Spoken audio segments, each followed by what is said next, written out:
하나님께 돌아오라. 오늘 예수사랑 초청주일입니다. 태초에 하나님이 천지를 창조하셨습니다. 그리고 최초의 인간 아담과 하와 혹은 이브라고 하죠. 아담과 하와를 창조하셨습니다. 그들을 위해 에덴 동산을 지으셨습니다. 그리고 그들에게 명령하셨습니다. 너희는 동산 중앙에 있는 선과 악을 알게 하는 나무의 과일을 먹지 말라. 그것을 먹으면 정령 죽으리라. 그런데 에덴 동산에 가장 간교한 짐승이 있었는데 다름 아닌 뱀이었습니다. 그 뱀이 여자를 설득하여 이렇게 말했습니다. 동산 중앙에 있는 나무의 열매를 먹어도 너희가 결코 죽지 않는다. 너희가 그것을 먹으면 너희 눈이 밝아 하나님같이 될 것이다. 그 말에 속아 하와가 그 나무를 다시 보니 먹음직스럽고 보암직스러웠습니다. 보기에도 좋았습니다. 특히 사람을 지혜롭게 만들 것처럼 탐스럽게 보였습니다. 그래서 하와가 그 열매를 따먹었습니다. 그리고 남편에게도 주었는데 남편도 설득을 당했는지 여자가 건네준 열매를 같이 먹었습니다. 이에 그들의 눈이 밝아지기는 했는데 부끄러움을 알게 되었고 자기들이 벗은 것을 알아차리게 되었습니다. 그래서 황급히 무화과 나뭇잎을 엮어서 옷을 해 입었습니다. 하나님이 그들을 찾으니까 그들은 동산 나무 가운데 숨었습니다. 하나님이 왜 내가 금한 열매를 먹었느냐라고 물으셨습니다. 그때 아담이 자기 아내 핑계를 댑니다. 당신이 나에게 준 여자가 이것을 먹으라 해서 먹었나이다.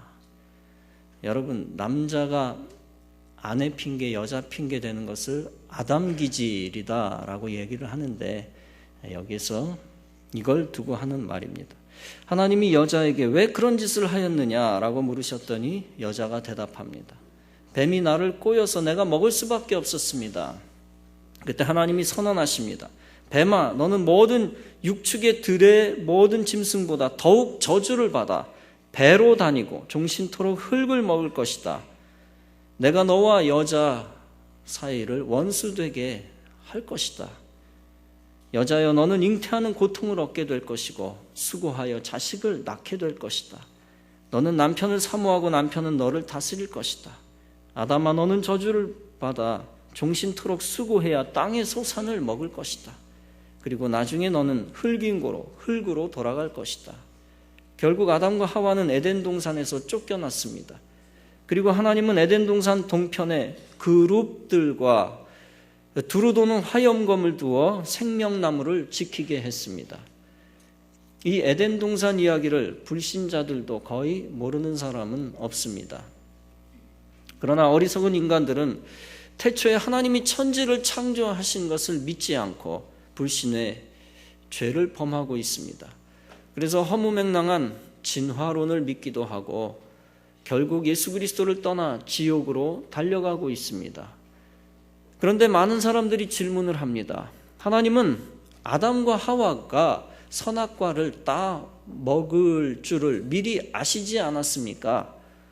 왜 따먹으려 하는데 말리지 않으셨습니까? 그것을 먹으면 정령 죽으리라고 했는데 왜 죽지 않고 900세가 넘도록 살았습니까?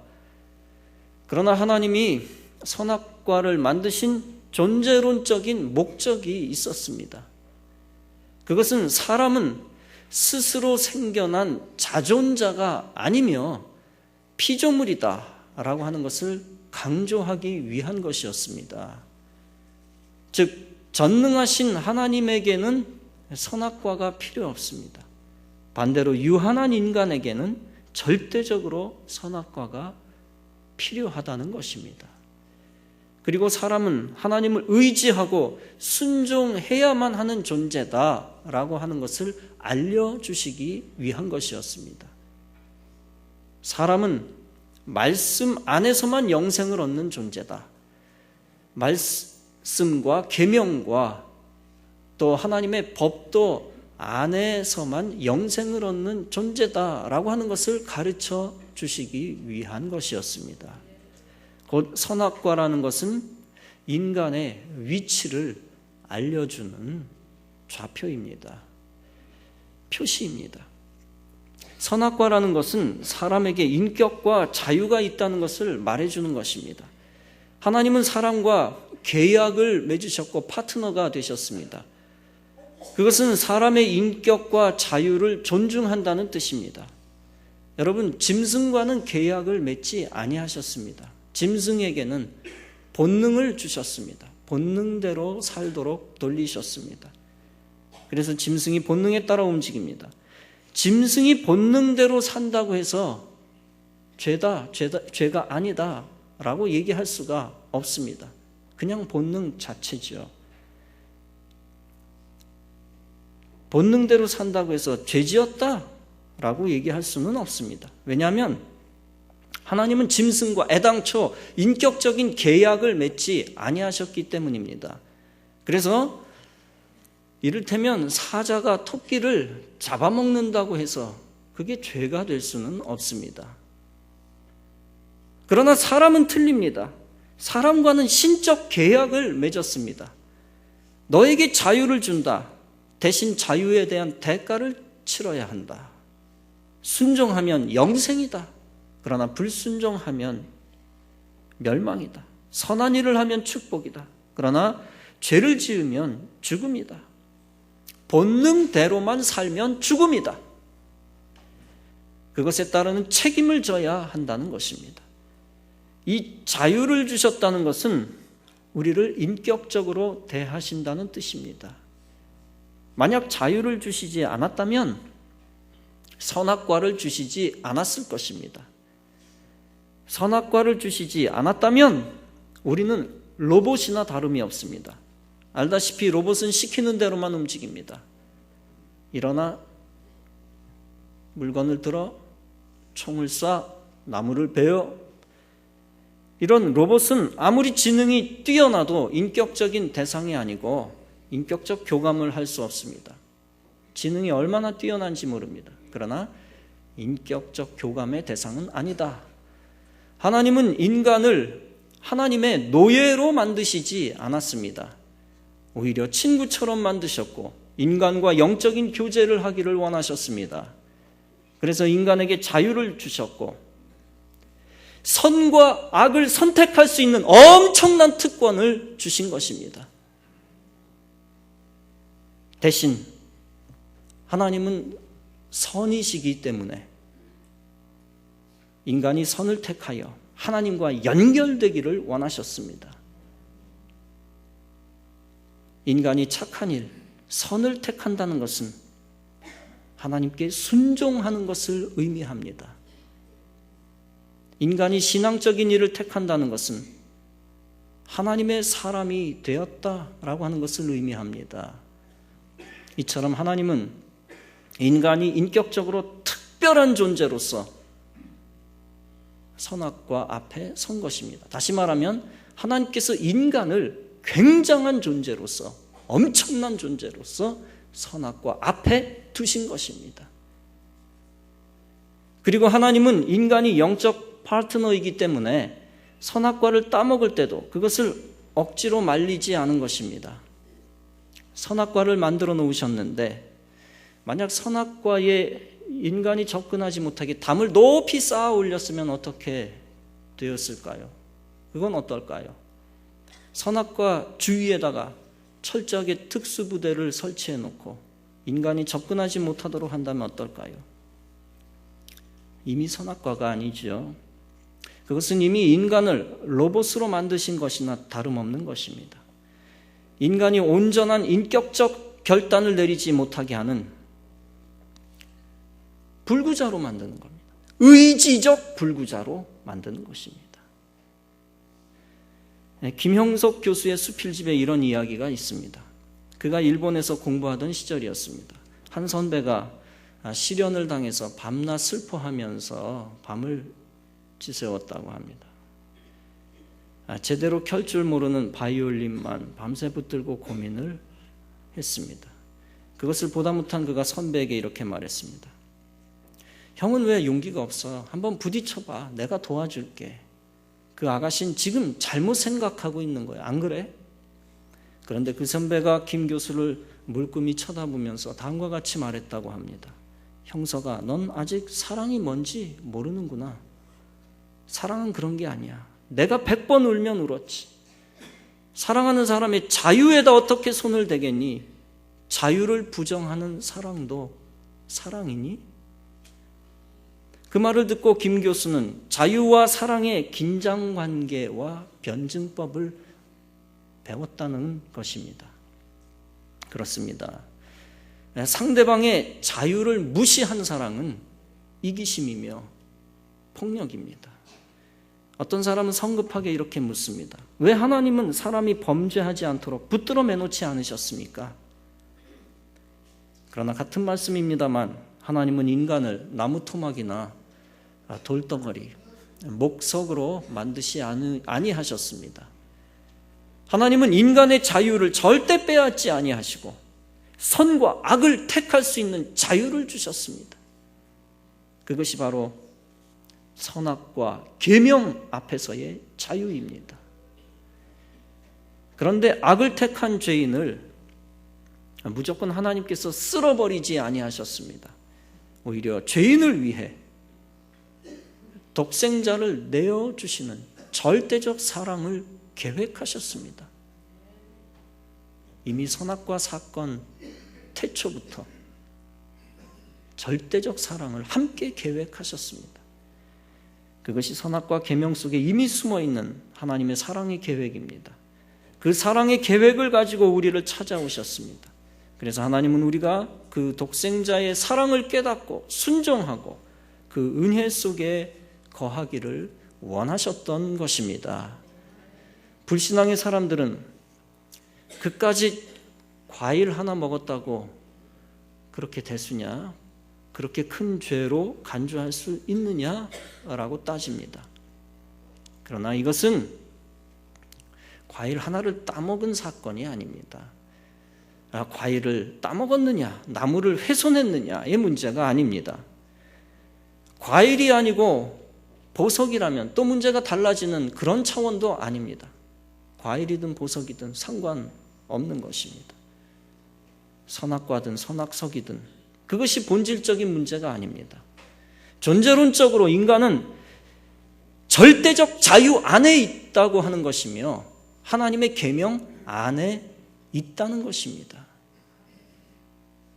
중요한 것은 인간에게만 주어진 절대적 자유 안에서 인간이 아쉽게 하나님의 계명을 범했다는 것입니다. 그것은 단순히 도둑질을 했다는 정도가 아니라 우주적인 불순종의 결과입니다. 불순종은 짐승이 범할 수가 없고 로봇이 범할 수가 없습니다. 짐승은 불순종이라는 것을 하나님 앞에서의 불순종이라는 걸 모릅니다. 로봇은 사람 앞에서의 불순종이라는 걸 모릅니다. 다시 말하면 본능에 의해서만 움직이는 짐승은 불순종과 관계없습니다. 또한 입력한 대로만 움직이는 로봇은 불순종과 관계없습니다. 오직 절대적 자유와 인격을 부여받은, 하늘의 인격을 부여받은 영적 존재, 인간에게 해당되는 것입니다. 인간에게만 해당되는 책임입니다. 불순종은 하나님에 대한 반역이요, 불신입니다. 하나님과 같이 될 것이다 라고 하는 말에 유혹을 받아 하나님의 자리를 넘본 것입니다. 그것은 우주의 질서를 무너뜨리고자 했던 무서운 불순종, 무서운 교만입니다. 이리하여 사람은 영생에서 죽음으로 떨어졌습니다. 여기서 죽음이라고 하는 것은 단순히 늙어 죽거나 병들어 죽거나 사고로 죽는 것이 아닙니다. 이 죽음은 믿지 않는 자들이 최종적으로 심판을 받고 지옥에 떨어지는 것을 의미합니다. 그것은 영적인 죽음입니다. 하나님과 영원히 분리되는 것입니다. 그래서 영적으로 죽었다는 것은 이 땅에서 목숨 붙어 있어도 불신자의 모습입니다. 건강하고 살아있는 것 같지만 실상은 죽은 것입니다. 생명의 뿌리 하나님과 영원히 끊어져 버렸기 때문에 살아있는 것 같아도 죽었다라고 표현을 해야 합니다. 마치 화병에 꽂혀있는 꽃이 뿌리를 잃어버리면 사실상 죽은 것이나 다름없는 것과 같은 것입니다. 인생이 아무리 젊고 부귀영화를 누려도 하나님의 영이 없으면 죽었다라고 얘기해야 정직한 것입니다. 하나님과 바른 관계를 갖고 있지 않으면 아무리 산에서 돌을 닦아도 죽었다라고 이야기할 수 있습니다. 로마서 8장은 말씀합니다. 만일 너희 속에 하나님의 영이 거하시면 너희가 육신에 있지 아니하고 영에 있나니 누구든지 그리스도의 영이 없으면 그리스도의 사람이 아니니라. 예수를 죽은 자 가운데서 살리신 이의 영이 너희 안에 거하시면 그리스도 예수를 죽은 자 가운데서 살리신 이가 너희 안에 거하시는 그의 영으로 말미암아 너희 죽을 몸도 살리시리라 라고 말씀을 했습니다. 그래서 하나님은 하나님과 끊어져 버린 인생을 향하여 외칩니다. 아담아 내가 어디 있느냐 라고 하신 것처럼 여러분의 이름을 계속 부르시는 것입니다. 그러므로 하나님을 몰랐던 사람이 있다면 지금부터라도 하나님을 알아야만 합니다. 세상에 생명이 있다고 착각하고 금과 명예와 지식을 쫓는 자는 이제 하나님께로 돌이켜 하나님과 하나 되어야만 하는 것입니다. 세상에 참 기쁨과 평안이 있다고 착각하고 세상 중독에 빠져 살았던 사람도 이제 하나님께로 돌아와야 합니다. 요한복음 14장은 말씀합니다. 평안을 너희에게 끼치노니 곧 나의 평안을 너희에게 주노라. 내가 너희에게 주는 것은 세상이 주는 것과 같지 아니하니라. 본문은 말씀합니다. 너희는 여호와를 만날 만한 때에 찾으라. 가까이 계실 때에 그를 부르라. 악인은 그 길을 불의한 자는 그 생각을 버리고 여호와께로 돌아오라. 그리하면 그가 긍휼히 여기시리라. 우리 하나님께로 나아오라. 그가 널리 용서하시리라. 하나님께로 돌아온다는 것은 예수 그리스도의 십자가로 돌아오는 것을 의미합니다. 에베소서 2장은 말씀합니다. 전에 멀리 있던 너희가 그리스도 예수 안에서 그리스도의 피로 가까워졌느니라. 또 십자가로 이 둘을 한 몸으로 하나님과 화목하게 하려 하심이라. 원수된 것을 십자가로 소멸하시니라. 고린도전서 15장은 말씀합니다. 아담 안에서 모든 사람이 죽은 것 같이 그리스도 안에서 모든 사람이 삶을 얻으리라. 그리스도께서 죽은 자 가운데서 다시 살아 잠자는 자들의 첫 열매가 되셨도다. 즉 아담 때문에 온 인류가 영적으로 죽었지만 그리스도를 믿는 모든 사람은 영적으로 죽지 않고 다 부활 생명을 얻게 된다는 것입니다. 마태복음 20장은 말씀합니다. 인자가 온 것은 섬김을 받으려 함이 아니라 도리어 섬기려 하고 자기 목숨을 많은 사람의 대속물로 주려 함이니라. 즉 그리스도는 희생제물이다라는 말씀입니다. 이 희생제물이 대신 죽으심으로 많은 사람이 영적 생명을 얻었다는 것입니다. 골로새서 1장은 말씀합니다. 그의 십자가의 피로 화평을 이루사 만물 곧 땅에 있는 것들이나 하늘에 있는 것들을 그로 말미암아 자기와 화목해 되기를 기뻐하심이라. 즉 하나님과 원수되었던 인생들이 십자가 희생제물의 피 때문에 하나님과 화목하게 되고 영원히 하나님과 교제할 수 있게 되었다는 것입니다. 또 골로새서 2장은 말씀합니다. 우리를 거스리고 우리를 대적하는 의문에 쓴 증서를 도말하시고 제하여 버리사 십자가에 못 박으시고 정사와 권세를 벗어버려 밝히 드러내시고 십자가로 승리하셨느니라. 즉 인간이 지은 죄는 절대 안 없어지지만 인간이 물려받은 죄도 절대 안 없어지지만 오직 십자가는 물려받은 원죄 그리고 원죄로 인한 지은 죄 모두를 다 없애고 승리하셨다는 것입니다. 즉 십자가만이 사망 권세를 이기고 승리했다는 것입니다. 그러므로 사랑하는 여러분, 내가 죄 없다고 자만했던 것을 다 버리고 예수 그리스도의 십자가 앞에 다시 서시기를 바랍니다. 그래서 그 십자가의 피로 모든 죄를 씻으시고 구원 생명을 얻으시기 바랍니다. 여러분, 이 땅에 사는 수십 년 안에 모든 것이 판가름 납니다. 영원한 천국과 영원한 지옥의 삶은 단지 이 땅에서의 수십 년의 삶이 결정합니다. 영생을 위해 십자가 앞에 서기까지 수백 년이 필요한 게 아닙니다. 수천 년의 수명이 필요한 게 아닙니다. 인생이 십자가 앞에 돌아오기까지 수십 년이면 족합니다. 그 안에 복음을 들을 수 있는 기회를 수십 번, 수백 번 주시기 때문입니다. 그러므로 나는 복음을 못 들었어요 라고 핑계댈 수 없습니다. 어떻게 7, 80년 산 거 가지고 영혼을 결정합니까? 항변할 수 없습니다. 하나님은 모든 인생에게 구원의 기회를 다 제공합니다. 전도자를 보내셔서 계속 설득하십니다. 영생과 구원의 유일한 길, 예수 그리스도의 십자가의 길을 다 알려주십니다. 그러므로 사망 권세를 이기는 길을 몰랐어요 라고 핑계댈 수 없습니다. 여러분이 사는 수십 년 안에 구원의 문은 닫힙니다. 육신의 수명이 다하거나 불의의 사고로 죽으면 구원의 기회는 더 이상 없습니다. 여러분에게 목숨 붙어 있을 때 주님을 영접해야 합니다. 여러분에게 기회가 있을 때 주님이 계신 교회로 돌아와야만 합니다. 전도자들이 여러분들에게 다가갔을 때 하나님을 찾아야 합니다. 그래서 너희는 여호와를 만날 만한 때에 찾으라고 했습니다. 또한 교회가 여러분과 가까이 있을 때 하나님을 찾아야 합니다. 그래서 너희는 여호와가 가까이 계실 때 그를 부르라고 했습니다. 빨리 돌아오지 않으면 인생 수십 년은 금방 지나갑니다.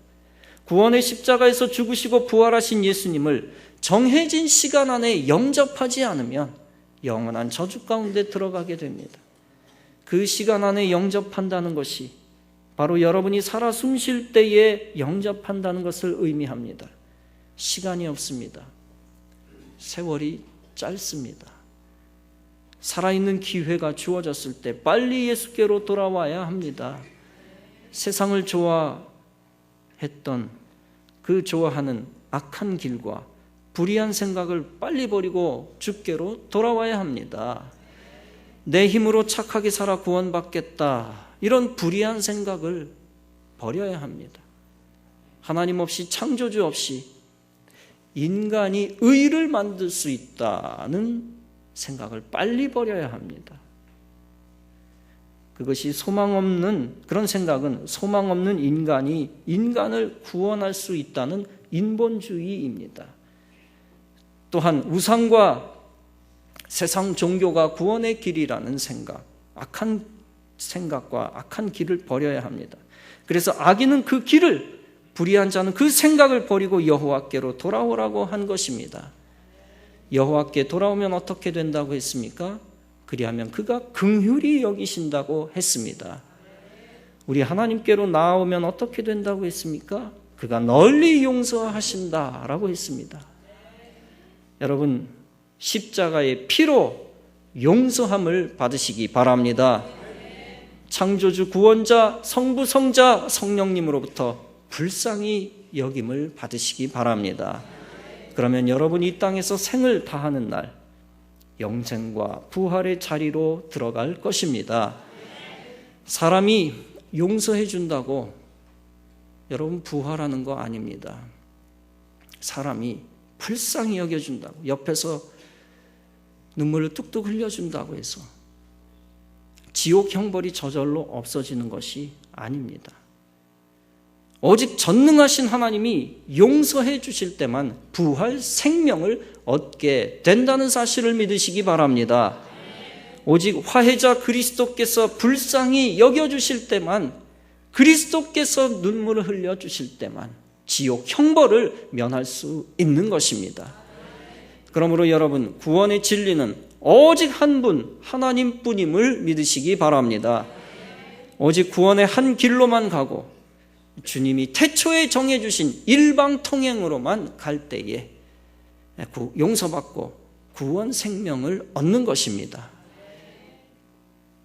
그러므로 여러분이 지금 세상 어느 곳에 뿔뿔이 흩어졌다 할지라도 반드시 주님이 지정하신 구원의 한 길로만 돌아와야 하는 것입니다. 여러분이 정치, 경제적으로, 문화적으로 잘 나간다고 해서 그것이 중요한 것이 아닙니다. 아직 하나님 품에 들어있지 아니하고 십자가의 피 앞에 없으면 흑암에서 방황하고 있는 것입니다. 여러분이 세상에서 인기가 많고 엄청난 권력을 갖고 재력을 많이 갖고 있어도 소용없습니다.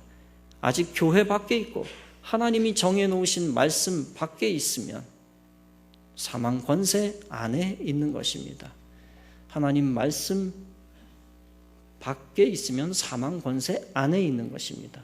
사망 권세와 하나님 말씀 사이에 중간지대는 없습니다. 점이지대도 없습니다. 이 모든 영적 흑암과 영적 사망의 권세로부터 탈출하여 주님께로 피신하여 돌아와야만 하는 것입니다.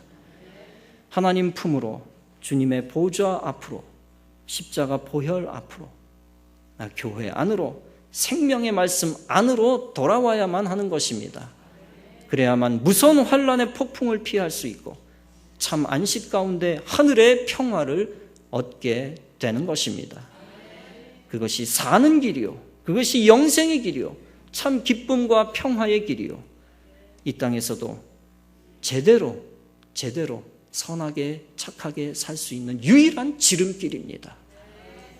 이 사실을 믿고 오직 예수의 품에 주님의 날개 그늘 아래 거하여 생명과 행복을 얻어 결코 후회함이 없는 여러분의 인생이 되어지기를 간절히 바랍니다. 육신의 목숨이 빨리 끊어진다 할지라도 영원히 결코 놓치지 말아야 할 단 한 가지 생명의 진리는 이것입니다. 나는 길이요 진리요 생명이니 나로 말미암지 않고는 아버지께로 갈 자가 없느니라. 나는 길이요 진리요 생명이니 나로 말미암지 않고는 아버지께로 갈 자가 없느니라.